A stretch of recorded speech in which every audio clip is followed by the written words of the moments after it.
Gente, o Congresso Nacional é o nível mais alto do poder legislativo do Brasil. E a composição partidária das forças políticas no Senado e na Câmara dos Deputados vai se alterar no ano que vem com o resultado das eleições desse ano, 2022. Vamos conversar, portanto, sobre esse cenário político do Brasil com o advogado especialista em direito eleitoral, Herbert Lopes. Bom dia, doutor. Bom dia, Cleide. Bom dia a todos os telespectadores aqui que nos assistem no programa Aqui em Casa. Bom dia. Bom dia. Vamos começar pelo seguinte. Com o cenário atual, o futuro presidente do Brasil vai ter dificuldades, dependendo do que ganhar, e vai ter facilidade com a formação do novo Congresso? Até o que digo. Por exemplo, o atual presidente Jair Bolsonaro, se ele ganhar esse pleito e for reeleito, ele terá o maior número de bancada do chamado partidos de situação, ou seja, ele terá um maior número de partidos aliados. Isso significa porque o PL, que é o partido do presidente, saiu de 76 deputados e hoje conta com 99. Mas isso também significa dizer que ele não terá uma oposição, porque o PT também aumentou. O PT tinha 54 deputados, hoje foi para 68. E ainda aqueles partidos coligados como o PV e o PCdoB. 6 do PV, 6 do PCdoB, hoje o total da bancada esquerda conta ali com 80 deputados. Então não é uma diferença tão grande assim. Então ele também, mesmo se o Jair Bolsonaro ganhar a presidência, não quer dizer que ele não vai ter uma oposição. Do mesmo modo, se o ex-presidente Lula vier a ganhar também o pleito, não significa dizer que ele terá só oposição. Ele tem também ali os seus partidos de situação. E ainda é bom destacar que os partidos de centro-direita, ou centro, como por exemplo União Brasil, o PP e o MDB, a bancada deles, somando as 3 legendas, conta com 148 deputados. Então, eu acho que ainda é um pouco cedo para definir como será essa situação, porque depende do resultado agora, depois de 29 de outubro.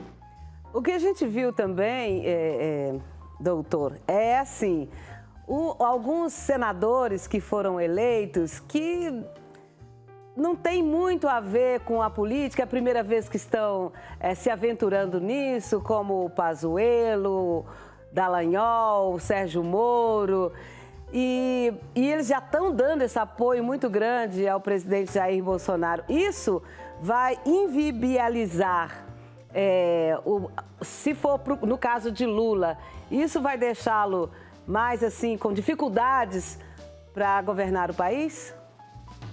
Desculpa, a minha conexão falhou um pouco aqui, eu não entendi o início da pergunta da senhora. É o seguinte, a questão dos novos senadores que não são assim muito afeitos à política que a gente conhece agora, que estão se aventurando agora. Senadores como Sérgio Moro, e outros como o Pazuello, aquele lá do ministro que foi ministro do Meio Ambiente, Salles, Damares. Essas pessoas estão aventurando agora. Como é que ficam? Como é que ficam essas pessoas para o governo possível se for de Lula? 2 situações. Primeiro, se ele não tiver o apoio do Senado, digamos que ele tem uma bancada forte, então, na Câmara dos Deputados. Certo. Ali ele tem apoio. É encaminhado, então, ao Senado. Chegando no Senado, se ele não tiver força, hoje é um fenômeno que acontece muito dentro ali do Legislativo, entre Executivo e Legislativo, que é a situação de muitas vezes divergência de debates e eles levam essa solução ou uma possível solução a um outro poder, ao Judiciário. Hoje, o que os congressistas têm feito? Eles perdem um debate ali dentro do plenário, atravessam a rua e protocolam uma ação junto ao STF. Acabam chamando o STF para essa responsabilidade. Se um partido, por exemplo, do atual ou do ex-presidente Lula, vier a ganhar esse pleito das eleições, se ele não tiver governabilidade via Congresso, ele vai tentar governar então via Judiciário, através de ações protocoladas via STF. É um problema que vai fomentar ainda mais a questão do ativismo judicial. Ah, tá. E agora, os parlamentares eleitos serão fiéis às bandeiras defendidas por seus respectivos partidos durante a campanha eleitoral? Eu não acredito. Não acredito nessa situação porque, por exemplo, hoje no PL eu arrisco dizer ainda que somente 30% daqueles congressistas, eu poderia dizer que são os congressistas raízes ali da questão da extrema-direita. Boa parte, os 70%, não. Então, obviamente, o presidente que assumir e for trabalhar essa questão de governabilidade, ele também terá que ter um jogo de cintura político muito grande para tentar convencer aí o parlamento dessa situação e aí tentar passar os seus projetos. Olha, uma situação que a gente viu no final do governo Lula, que foi aquelas acusações de mensalão, e agora no governo Bolsonaro a gente viu essa compra descarada pelo Centrão. Esse Centrão sempre foi a dificuldade. E a bandeira do Bolsonaro era jamais vou me alinhar com o Centrão. Depois ele disse que sempre foi Centrão. Como que o senhor avalia a situação dos dois candidatos com relação ao Centrão? Exatamente. A questão do que a gente chama hoje de Centrão é justamente esses partidos que eu até digo que no Brasil hoje não se tem partido, se tem sigla. Porque acaba tendo aí diferentes ideias de uma situação que um partido era esse, X, passou a chamar YZ. Então, eu acredito que hoje no Brasil tenhamos partidos, sim, siglas partidárias. Então, nessa situação aí, o que ocorre é o que eu acabei de falar, da situação que se o presidente ele não tiver uma governabilidade, ou seja, um Congresso ali aliado à sua pessoa, ele tem uma intervenção feita hoje pelo Judiciário. É o que a gente chama que o STF hoje ele tem se posicionado muito mais como moderador do que o judiciário. Ele tem chamado para si a responsabilidade de certas situações. Olha o exemplo do caso agora que ocorreu com o piso salarial das enfermeiras. Foram ali uma avaliação feita por congressistas, deputados, depois se levou aos senadores, foi autorizado por um presidente e o ministro acaba barrando essa situação que havia sido decidida pelo plenário. Então é algo complexo. Vai ser uma dificuldade muito grande a quem assumir a presidência, seja Jair Bolsonaro, seja Lula. Eu tô achando o senhor muito otimista. Agora, a pergunta é a seguinte, a gente viu aí que o Aras sempre ficou em cima do muro, ou melhor, pro lado do muro do presidente. O senhor acredita que possa haver, assim... Porque o Bolsonaro ele já tentou, por exemplo, diminuir a idade para a aposentadoria desses magistrados. Você acha que isso pode acontecer? Essa manipulação tão grande que eles não possam fazer nada? Não, muito difícil. Acho muito difícil uma situação dessa hoje ser levada a uma questão de plenário e votada no Congresso, porque, como eu disse, se encontrarem algum defeito ou um vício legislativo em relação à questão até da confecção da legislação, o próprio judiciário hoje tem que intervir. É um problema que eu falo hoje dessa situação, até muitas vezes comunico com os meus alunos, é a questão do STF ativismo judicial. O STF tomou gosto pela coisa. Toda hora chamar ele para resolver um problema. Ele acaba falando, vocês não sabem de nada, quem sabe sou eu vou resolver agora do meu jeito. Então, o Rui Barbosa falava, o STF até pode errar por último. Inclusive, ele tem o direito de errar por último. Então, é uma situação complexa que a gente vive. Inclusive, Cleiton, tem trazido um reflexo da sociedade que nós vivemos hoje. A pessoa não está satisfeita com alguma situação, ela sempre leva o pleito, então, ali ao judiciário, para que o judiciário lhe traga uma solução. É complexo. Eu tenho reparado mesmo isso, essa frase que você disse, o STF tomou gosto pela coisa, e isso é muito bom para a democracia, não é? Não. Não? Não é? Não concordo que ele seja tão ativista nesse aspecto.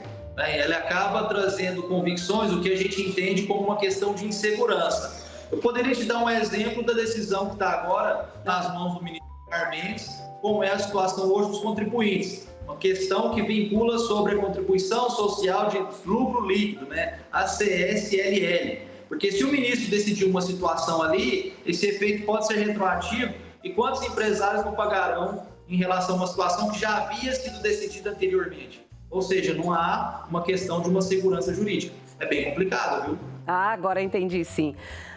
Doutor, você ouviu essas últimas conversas de ontem para hoje, de anteontem para hoje, falando que o presidente Jair Bolsonaro está pedindo para que as pessoas não respondam às pesquisas de opinião.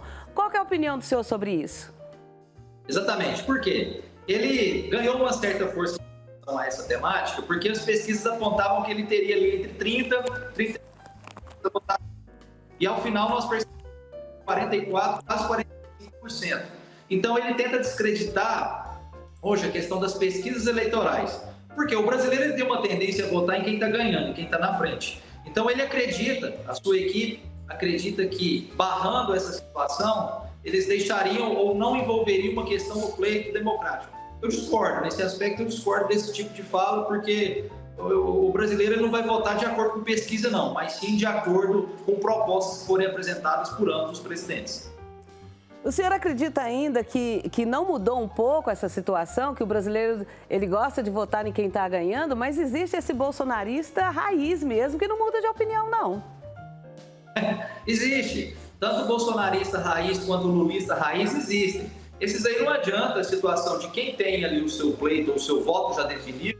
Não vai ser uma discussão, até o pessoal tem evitado essas discussões pela questão já calorosa que tem chegado, inclusive em searas aí dentro, por exemplo, em conversas às vezes quando eu vejo com os meus alunos aqui, eles falam, professor, lá dentro de casa a gente não pode discutir política não, porque o meu pai tem uma ideia, eu tenho outra, minha avó tem outra, e, enfim. Eu falo, mas isso não é de hoje. Desde 2010 a gente vem vivendo essa situação aí do bipartidarismo, né? E das duas escolhas aí totalmente opostas. E o brasileiro ele tem uma tendência, Cleide, a sempre buscar um herói. O Lula hoje ele se intitula o herói do povo, o herói do pobre, e o Bolsonaro também vem se titulando aí um herói da família. Tanto é que o slogan dele é Deus, Pátria e Família. Então, eles tentam trazer aí uma questão de um reflexo de um heroísmo, porque o brasileiro ele gosta sim, ele gosta de ter uma figura heróica, né, dentro ali do seu executivo. Não é porque nós somos tão desamparados, não, doutor?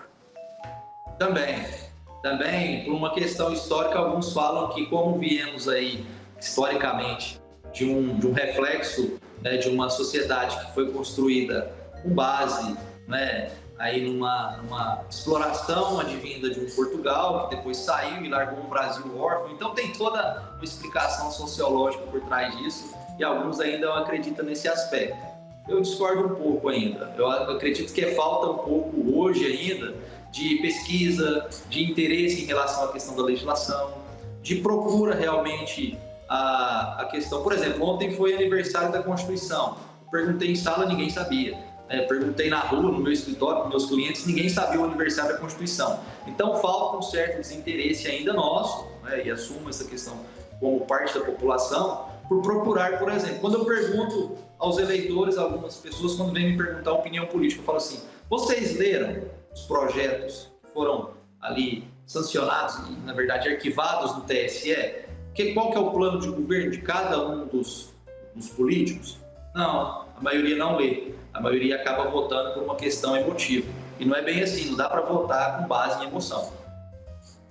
Ok, gostei muito de falar com o professor. Só que da próxima vez, vem aqui ao vivo com a gente, vai ser bem melhor. Vamos sim, vamos agendar para que eu consiga ir aí então. Agradeço muito pela participação, viu? Muito obrigada, bênçãos do Pai Eterno para o senhor e bom voto.